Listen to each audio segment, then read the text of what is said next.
잠든 나를 깨워주는 아침 햇살이.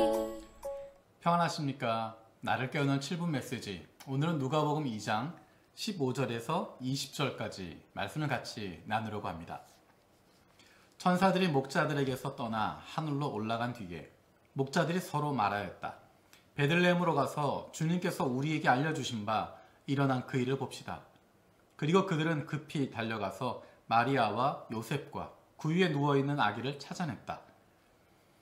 그들은 이것을 보고 나서 이 아기에 관하여 자기들이 들은 말을 사람들에게 알려주었다.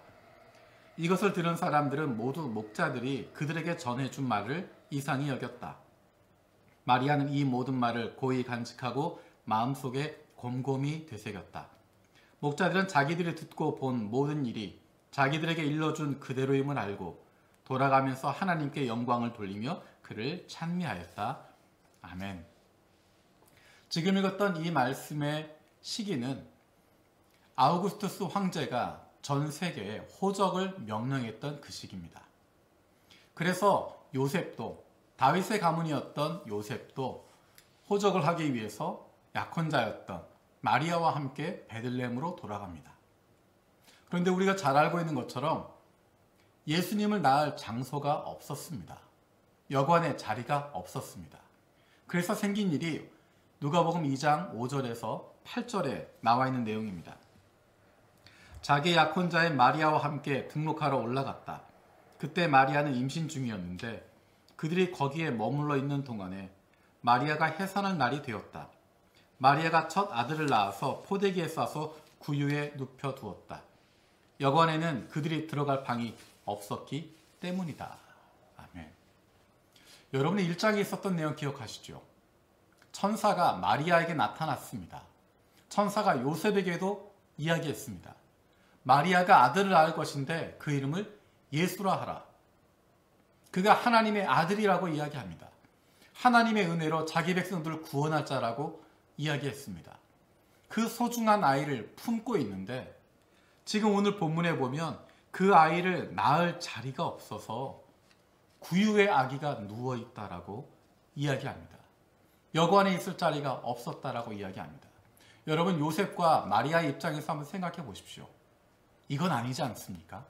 하나님께서 적어도 하나님의 아들이라면, 하나님께서 이 민족을 구원하시기 위해서 보내주신 아들이라면, 그렇게 귀한 아들이고 내 생명을 걸고 잉태하고 낳는 아들이라면, 하나님의 주신 꿈이라면 적어도 이거는 아니지 않습니까?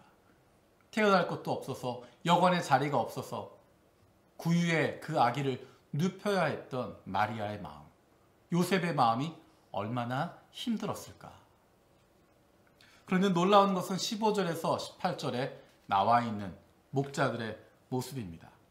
조금 전에 읽었던 것처럼 목자들이 천사들의 이야기를 듣고 요셉과 마리아에게, 그리고 구유에 누인 그 아기를 향해서 달려오고 있습니다.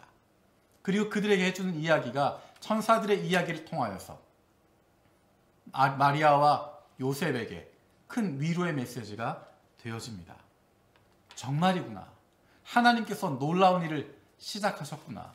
겉으로 보기엔 여관도 없고 그저 빈궁한 이 구유의 아기를 눕힐 수밖에 없는 비참한 것 같은 안타까운 상황이지만 하나님께서 일을 시작하셨구나. 하나님께서 천사들을 통해서 말씀하시는구나. 하나님께서 우리 민족을, 이 민족을 돌아보고 계시는구나. 하나님이 우리를 사용하시는구나. 그것을 깨닫게 되어집니다. 19절에 마리아는 이렇게 이야기합니다. 마리아는 이 모든 말을 고이 간직하고 마음속에 곰곰이 되새겼다. 마리아가 얼마나 마음이 힘들었을까? 얼마나 어려웠을까? 그런데 그 마음속에 위로를 주고 계십니다. 이 목자들의 이야기를 통하여서, 목자들이 천사들에게 들었던 이야기, 천사들 전해준 그 이야기, 그것을 마리아와 요셉에게 이야기해 줌을 통해서, 베들레헴에 있는 이 구유 앞으로 달려옴을 통해서 마리아에게 큰 위로가 되어지고 격려가 되었습니다. 조금 전에 이야기했던 것처럼 그 마음이 힘들고 어려웠던 상황일 텐데 하나님 말씀 순종하고 하나님이 원하시는 대로 내 인생을 바쳤다라고 생각하는데 그 가운데 어려움을 겪고 있는 순간에 이렇게 목자들의 이야기를 통해서 새로운 힘을 얻게 되고 위로를 얻게 되고 다시 힘을 낼 수 있는 계기가 되어졌던 것입니다. 하나님께서 우리에게 주셨던 말씀들을 가지고 우리에게 하셨던 일들을 가지고 다른 사람들과 함께 나누게 되어질 때 그 이야기들이 그 사람을 살리는 이야기가 될 수 있습니다. 하나님께서 나에게 주셨던 은혜의 말씀들, 그 말씀을 누군가에게 나누어 주고 있을 때 어쩌면 그 영혼에게 가장 필요한 위로의 메시지가 전달될 수 있습니다. 오늘 우리가 만나게 될 사람들, 하나님께서 만나게 해주시는 사람들, 그들을 만나게 될 때 내 입술의 말을 통하여서 내가 경험한, 내가 들은 하나님의 말씀이 그 말씀이 그 사람에게 위로가 되게 하시고 그 사람을 살리는 한마디가 되게 하여 주시옵소서. 내가 위로하는 사람 되게 해 주십시오. 그것이 오늘 우리의 기도가 되었으면 좋겠습니다. 기도하겠습니다. 살아계신 아버지 하나님 감사드립니다. 목자들의 그 이야기를 통해서 마리아가 위로를 얻고 격려를 얻고 하나님께서 함께 하심을 경험하게 되었던 것 기억합니다.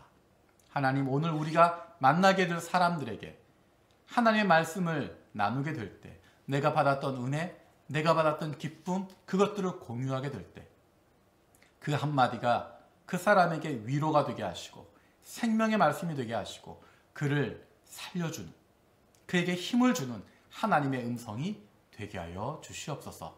우리를 하나님의 위로자로 사용하여 주시옵소서. 감사드리고 예수님의 이름으로 기도드립니다. 아멘.